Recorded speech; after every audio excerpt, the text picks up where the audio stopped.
This channel is supported by TrueFire. TrueFire is an online library of lessons from some of my favourite players. There's thousands of lessons on there. You can use the promo code JNC40 to get 40% off of any of their courses.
Just looking up the specs for this, and apparently they're discontinued now, which is odd to me. Anyway, this is the Ibanez AZ224F, I think that's right. This is the Ibanez Premium. Obviously, you know that there's an Ibanez Premium and an Ibanez Prestige. The Prestige are built by Fujigen in Japan. The Premiums are built, I think, by Cordy in Indonesia. What's cool about these guitars to me were a bunch of things. I think personally, this is my favourite design that Ibanez has ever made, I think. Really quite a more traditional design than a lot of their stuff. Of course, we all know Ibanez is for their RGs and their S-type guitars, which typically have a very skinny neck. This is actually a much more middle-of-the-road oval design, much more in line with something like a Sir, I think, to be honest, and a lot more comfortable for me. Now, the things that I like about it is that this probably, I think, is one of the first guitars, except for maybe Court, that have the stainless steel frets built in Indonesia. Of course, Yamaha Revstars now also have that, which I think is a really cool thing, to be able to get the feeling of stainless steel frets on a guitar that isn't, you know, $2,500. I think that's quite a cool thing. These are not cheap, so what are they priced at? Like just over £1,000. Not a cheap guitar by any means, but I think some of the spec of it are quite impressive. Goto bridge, Seymour Duncan Hyperion pickups, which are designed specifically for the AZ. A tusk nut, luminlay dots, and roasted maple neck. This is one of the ones that sort of started that trend, I think. And locking tuners. What else have we got? I think that's about it.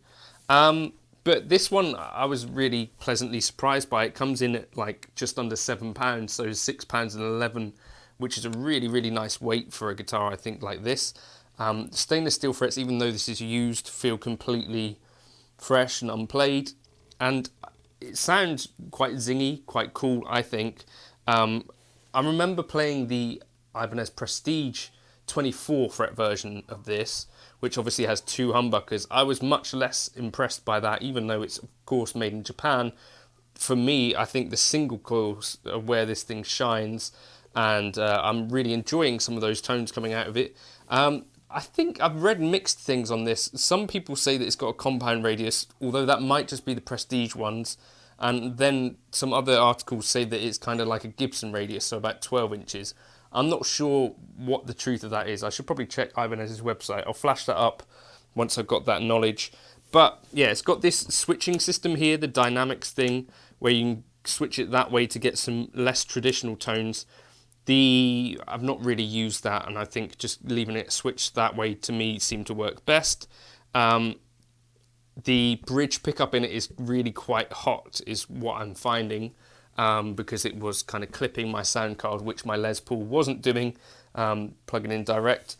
But yeah, a really, really nice spec guitar. As I said, I can't think of another Ibanez which gets it as right as this, to be honest. I think they were built in conjunction with quite a lot of players like Tom Quayle, Martin Miller. There was a time when on Instagram you'd see these popping up all over the place. I think like Mark Lettieri was playing one for a while. Ben Unson obviously plays them now. Jack Gardner. All right, Jack plays, I think, one of these boys, or a couple of these. And Jake Wilson. Who else have we got? I think Andy Timmons might be sort of a little bit responsible for these. So if you remember, there's the Ibanez RT, which is like the RG, but it's got a Goto style trem on it.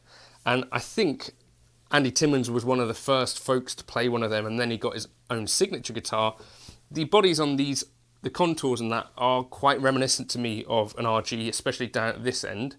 Oh, this is another feature as well that's cool. But yeah, Andy Timmons. And speaking of Andy Timmons, True Fire is a place where they sponsor this channel, so I like to give them a shout out where it's appropriate to do so. I think Andy Timmons has got this course on True Fire, which I found really quite cool. There's a few courses on there actually, and on a couple of them he's going through some of his kind of licks and kind of tips and tricks and stuff that he does. He's a really good kind of solid teacher on there. You get tabs and all that stuff. So I'd encourage you, if you're a fan of some of these Ibanez players. I think Josh Smith is on there as well. But yeah, they've got some really great kind of, lessons, inspiration, that sort of thing. That's what I like to use it for personally. So yeah, Andy Timmons. If you use the code JNC40, you can get 40% off any courses that you buy on there. Or you could consider using the All Access Pass, which gets you access to all of the stuff for a year. So, if you were to go watch 2, 3, 4 courses, you've probably paid for your all access pass then. If you use the link below, I think I get a small kickback to help pay for nappies from that. But yeah, thanks to TrueFire for sponsoring the video. Lots of people basically. I think for a production guitar, it's quite a nice design. Let me know your thoughts in the comments whether you'd spring for the Prestige over these. I think some of the Prestige colours are nicer.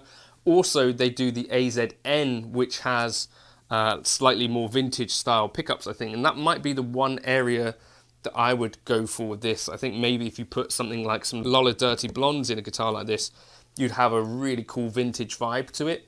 The neck feels beautiful. It's very thin finish on the neck.